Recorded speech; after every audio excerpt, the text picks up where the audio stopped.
picture this, right? You are just driving down the highway. Yeah. You're minding your own business, maybe listening to some music, and then suddenly a car swerves right into your lane. Oh, yeah, just completely cuts you off. Exactly. They cut you off so closely you actually have to slam on the brakes to avoid a collision. Right.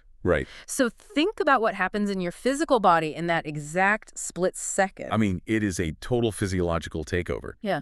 Your amygdala, which is the brain's threat detection center, it basically just hijacks the whole system. Wow, yeah. Before you even consciously register the make of the car, your heart rate spikes, cortisol just floods your bloodstream, and your chest gets incredibly tight. Like you can't even breathe for a second? Exactly. Your body is mobilizing for war. We've all felt that exact heat in our chest. Or, I mean, if we look at a seemingly smaller scale, imagine you're trying to focus on a really difficult work project, Okay. and your phone lights up with a notification just out of the corner of your eye. The worst. You feel that sudden, almost uncontrollable itch to just grab it and check. It's this automatic, visceral pull. Very visceral. And we tend to look at these moments like algorithmic burnout, the constant demand for instant gratification, the sheer exhaustion of the modern attention economy, and we assume these are uniquely modern problems. Well, like we're the first ones. Like you and I are the first generation to ever deal with this level of mental hijacking. Well, the technology delivering the distraction is brand new, certainly. But the human neurology it exploits is incredibly old. So true. We are essentially running ancient software in a hypermodern environment. Which brings us to the mission of today's custom-tailored deep dive. We are jumping into a text that is thousands of years old. Specifically, the Bhagavad Gita, chapter 5, verses 23 and 24. A classic. Because it turns out this ancient philosophy actually offers a highly practical, surprisingly modern roadmap for surviving our current digital landscape. Yeah, it really does. Okay, let's unpack this. We have this ancient text, but it's addressing the exact same mental burnout we feel today when we look at our screens. Honestly, reading this text is a trip. Yeah. You feel like you're sitting in this dusty, ancient library, but the author's looking directly over your shoulder at your smartphone. That is such a vivid image. It's true. If you look past the antiquity of the language, you see a total masterclass in human psychology. These verses describe the precise psychological mechanisms that are being exploited by modern technology right now. Because human nature hasn't changed. Exactly. Yeah. The internal forces that pulled a person off center thousands of years ago are the exact same forces driving the, endless doom scrolling and outrage cycles you see every time you open a social feed today. Well, then let's establish the baseline by looking at the first text, verse 23. Sounds good. The translation we have goes, he who is able to withstand the force of desire and anger right here, before liberation from the body, is a yogi and a truly happy person. And there is a specific Sanskrit word in this verse that is the hinge for this entire concept. The word is vega. Vega, yeah. What's fascinating here is that vega doesn't just mean a passing thought. It implies violent movement. Whoa, it translates roughly to like force or impulse or velocity. Velocity, exactly. When I was reading through our sources, I initially thought of it like a rushing river, but that doesn't really quite capture the modern context. No, not really. A better way to think of Vega today is like a gravity well or a kinetic weapon. Ooh, I like that. Because when you experience that flash of road rage or that sudden, desperate craving to buy something online that you absolutely do not need, Which we've all done. it's not a gentle suggestion from your brain. It hits you with sheer velocity. It pulls you in before you even realize you've crossed the event horizon. Yeah. That high-velocity force of desire and anger is Vega. And notice how modern life is fundamentally engineered to weaponize that exact velocity. Oh, absolutely. Think about the architects of modern media, or the brightest engineers in Silicon Valley. Their entire business model relies on intercepting your brain before your rational thought process, your prefrontal cortex, can even boot up. Before you even have a chance to think. Right. Algorithmic notifications, the endless scroll, the gamification of outrage, they are explicitly designed to trigger your desire and your anger at high velocity. They want to bypass your logic entirely. It's the sheer speed of the delivery that catches us off guard. It's basically a physiological ambush. They want the Vega to hit your nervous system before you can pause and ask, wait, do I actually care about this celebrity scandal? Right. Does this political argument actually affect my local community? By the time you realize you're 30 minutes deep into an outrage-driven news cycle, the emotional hijack has already happened. It's too late. The velocity of the modern world is designed to overwhelm your natural neurological defenses. I think that is incredibly validating for you listening right now.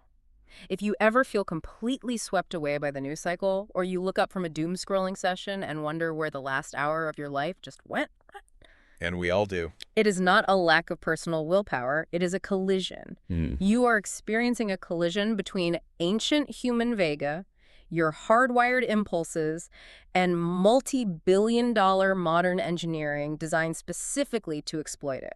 You're navigating a rigged game. Mhm. I mean, neurologically speaking, the house always wins if you play by their rules. Right, the house always wins. Which means we need a much more sophisticated defense mechanism than just telling ourselves to try harder or, put the phone down. Which brings us to the defense strategy. Oh. If the modern world is fundamentally designed to trigger our vega, how do we actually stop drowning in it? That is the million-dollar question. And it brings us to another keyword from verse 23, which is sochu. So too, yes, Yeah. which translates to withstanding or tolerating. But it's important to note, it's not about passive suffering. Right, there is actually a concept in modern clinical psychology that perfectly mirrors this ancient teaching of sotu. And it's called urge surfing. Oh, urge serving is a brilliant therapeutic technique, often used in addiction recovery, but applicable to literally any impulse. Literally any impulse. Urge surfing is the idea that when you feel a craving, whether it's for sugar, a cigarette, or pulling your phone out of your pocket during a boring meeting, Yeah. you don't fight it, but you also don't give in to it. You treat the urge like a wave in the ocean. Sotu isn't about pretending the impulse or the anger doesn't exist. Because you can't. You cannot stop a wave from forming in the ocean. Instead, the mechanism here is creating a deliberate gap between the stimulus and the response. Well, if we look at the neurology of an urge, it's essentially a chemical flush in the body. Okay, tell me more about that. So when you get triggered, your brain releases neurotransmitters that create a physical sensation of discomfort. And it's demanding that you take action to relieve it. That tight chest feeling again. Exactly. Hmm. But that chemical flush has a half-life. Mm-hmm. It peaks. And if you don't feed it with action, it dissipates. It just goes away. Yeah, usually an urge only lasts about 90 seconds to a few minutes if you don't act on it. Wow. So the practice is the ability to just sit with that severe, sometimes physical discomfort of a craving without immediately acting to resolve it. Right. You feel your heart racing, you feel the tension in your hands, and you just observe it. You ride the wave as it crests. And eventually, just as the biology dictates, it breaks and dissipates on its own. Yes. You are uncoupling the trigger from the behavior. And that uncoupling is where we find a really profound insight in this text. Mm-hmm. Notice how the verse defines a truly happy person. Mm-hmm. It doesn't say a happy person is someone who never feels anger or someone who has eradicated all desire from their nervous system. It doesn't tell you to go live in a cave, shut off your Wi-Fi forever, and just feel absolutely nothing. Right. But we often harbor this dangerous misconception that inner peace means finding a magical, monk-like life completely devoid of triggers. We really do. We tell ourselves, oh, if I could just get my inbox to zero and move to a cabin in the woods and never read the news again, I'll finally be happy. The dream. But that is an incredibly fragile kind of peace, because the moment the real world intrudes, you shatter. Wow. Yeah, you have no resilience. True happiness, according to this ancient wisdom, is the quiet, tested confidence of knowing you are strong enough to let the emotional wave crest and break without letting it sweep you away. I love that. It's the tolerance, the soaking of the impulse. You feel the heat of the anger, you feel the gravitational pull of the distraction, and you just watch it happen. You let the 90 seconds pass. Okay, here's where it gets really interesting. Oh, yeah. Because surviving these negative impulses is only step one. That's just playing defense. Right. But Chapter 5 doesn't stop at defense. It pivots to offense. Yes, it does. It shifts from just surviving a hostile environment to actively building a positive mindset, an internal landscape you actually want to spend time in. It moves from merely containing the damage of Vega to the active cultivation of something much deeper and more resilient. Which brings us to verse 24. Let me read the translation for this one. Go for it. One whose happiness is within, who rejoices within, and who is illuminated within is the true yogi. Becoming one with the divine, such a person attains liberation in the supreme. This raises a massive question about the mechanics of how we currently seek fulfillment. The sources point out a fundamental contemporary trap here. What's the trap? Well, from the moment we are born, modern society conditions us to look entirely outward for everything we need to regulate our internal state. So we outsource our emotional regulation completely. We really do.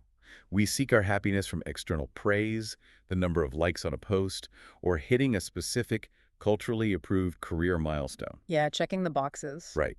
We seek our relaxation and recreation from external things, too, like expensive vacations we have to meticulously plan, digital entertainment, binge watching an entire season of a show, Netflix on the couch, yeah. and we seek our guidance from the shifting trends and loud opinions of the outside world. But the architectural flaw here is that the moment those external sources dry up, or worse, turn negative, our internal state just completely crashes. Because we have nothing holding us up. Exactly. We are entirely dependent on the unpredictable external weather to determine our internal climate. Okay, wait. I have to stop us here. Sure. I have to push back on behalf of anyone listening because I feel this exact tension too. It's a hard pill to swallow. It really is. It is so incredibly easy to sit behind a microphone and say, oh, just look within, be happy on the inside. It sounds like a motivational bumper sticker. Exactly. Yeah. But how do you actually do that when literally everything in our physical environment demands our outward attention? Right. When rent is due, my boss needs a reply right now, the algorithm is feeding me terrifying news about the economy, and my social circle is constantly comparing achievements. Like, how do you just magically look within? It's nearly impossible. Because when those external sources of validation dry up, the crash isn't theoretical. It's a visceral, painful drop in self-worth. You are hitting on the exact reason most people abandon this kind of philosophy. Yeah. And it's a vital pushback. It is brutally difficult. Yeah. I've absolutely had moments where I've put my phone down to, be present, and the silence was so deafening and the anxiety about what I was missing was so high that I picked it right back up just to numb out. Just to feel something familiar. Exactly. The crash is very real. If it were as simple as a bumper sticker, we wouldn't need a 1,000-year-old text to help us navigate it. So it's not a light switch you just flip. Not at all. But we connect this to the bigger picture. Verse 24 isn't just a vague platitude. It's an active, step-by-step roadmap for building emotional self-sufficiency. Okay, I like a roadmap. Krishna is flipping our usual search for fulfillment on its head, but he doesn't leave us hanging. He uses 3 very precise, distinct Sanskrit terms to show us exactly how to build this internal sanctuary over time. Let's break those 3 pillars down because this is where the philosophy becomes a highly practical toolkit. Yes. The verse lists 3 elements that make a mind an enjoyable place to inhabit. The first one is antosukha, which translates to inner happiness. Antosukha is specifically about the mechanism of where you source your satisfaction. Okay. Instead of tying your self-worth entirely to external validation, which, again, is fragile and entirely out of your control, you deliberately practice finding satisfaction in your own growth, your character, and your daily efforts. I see. It's the difference between being proud of yourself because your boss gave you a promotion and a public shout-out versus being proud of yourself because you know you executed a project with absolute integrity and maximum effort, regardless of who noticed. Exactly. Think of external validation like a casino slot machine. Oh, that's a good analogy. Sometimes you pull the lever and it pays out with praise and dopamine. Mm-hmm. Sometimes you pull the lever and it takes your money, leaving you feeling ignored or criticized. If your sukha, your baseline happiness, is tied to playing that slot machine, you will live in a state of perpetual anxiety. You've handed the remote control for your emotions to a stranger on the internet or a fickle boss. That sounds exhausting. It is.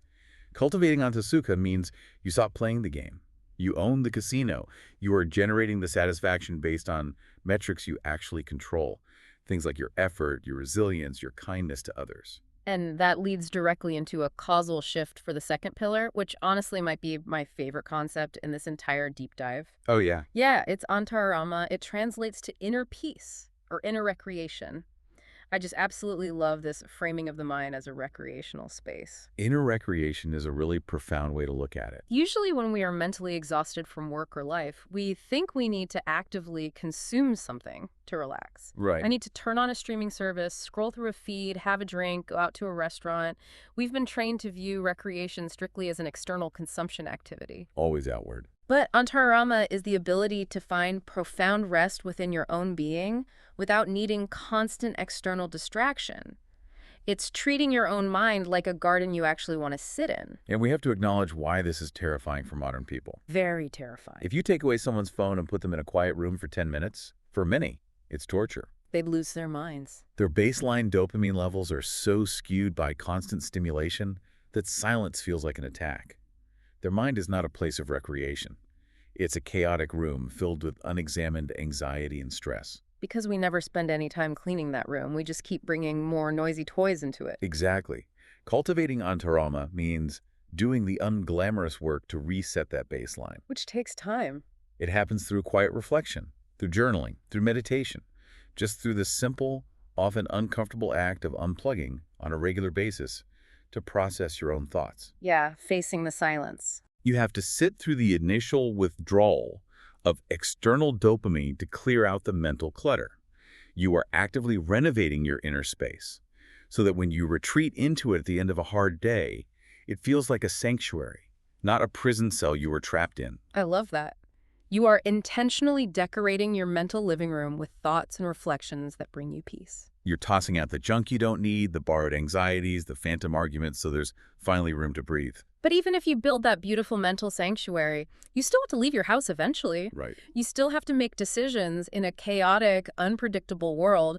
How do you navigate that without getting pulled right back into the noise? That is where Krishna introduces the third and final pillar, Antarjyothi, inner light or inner wisdom. Inner light. This is the mechanism of your internal compass.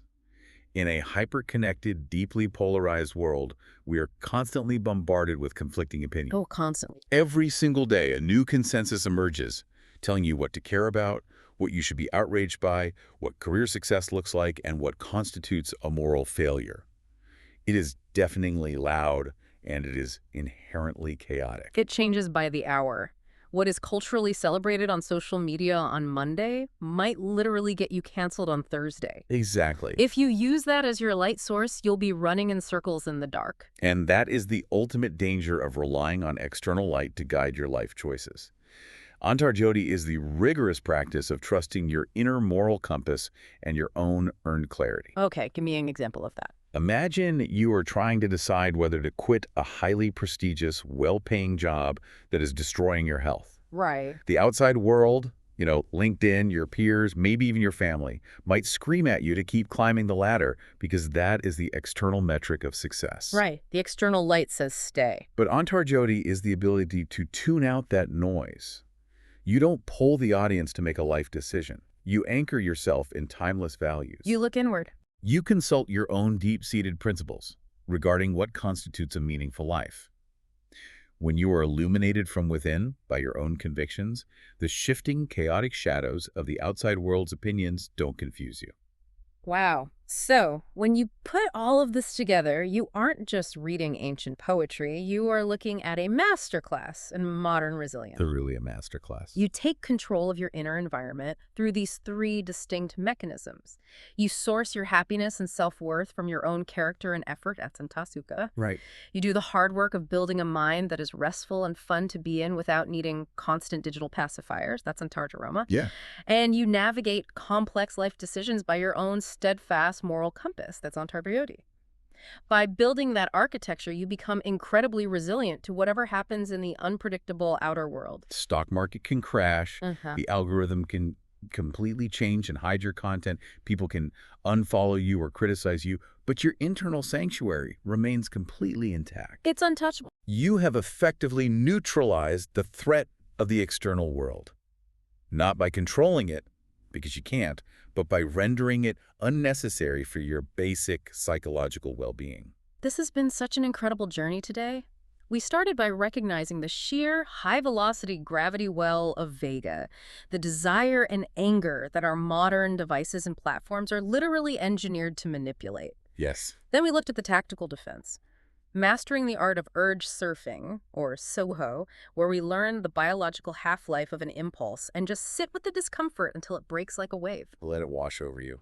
And finally, we went on the offensive. We talked about flipping the script on our outward-looking culture to build a mind you actually want to live in using those three pillars: inner happiness, inner recreation, and inner wisdom. It is a complete, timeless system for achieving mental sovereignty in an age of distraction. So what does this all mean for you listening right now? Well, The philosophy might be thousands of years old, but the application is for your life today. I want to issue a very specific challenge to you. oh, love a challenge. The very next time your phone buzzes, or you feel that phantom itch in your pocket, or someone cuts you off in traffic and you feel that hot flood of cortisol rise in your chest, don't react. Wait. Do not let the velocity win. Just for 10 seconds, practice one intentional moment of urge surfing. Feel the vega, the impulse, recognize it in your body, and let the wave crash without letting it sweep you into action. Yeah. See what that tiny 90-second moment of absolute freedom feels like. And as you practice creating that gap, I want to leave you with one final thread to mull over. A slightly different angle on this whole concept that we haven't even touched on yet. Okay, what is it? If you successfully build this kind of emotional self-sufficiency, if you do the work and truly reach a point where you no longer need external validation or digital distraction or even the constant praise of others to feel at peace, Yeah. how does that change your personal relationships? Oh, wow. That completely changes the dynamic of how we interact with everyone. Think about it as you go through your week. Does detaching from your own deep-seated neediness actually allow you to love and connect with the people around you more authentically? Because you aren't using them anymore. Simply because you are no longer using your partner, your friends, or your kids to satisfy your own sukha or orama. Right. When you stop needing someone to act a certain way to make you feel secure, you are finally free to just love them exactly as they are. That is a wildly powerful thought to carry with you. When you aren't desperately drowning in the waves of your own needs, you can actually appreciate the ocean. Beautifully said. Thank you for taking this custom tailored deep dive with us today. Keep questioning, keep exploring, and we'll see you out there.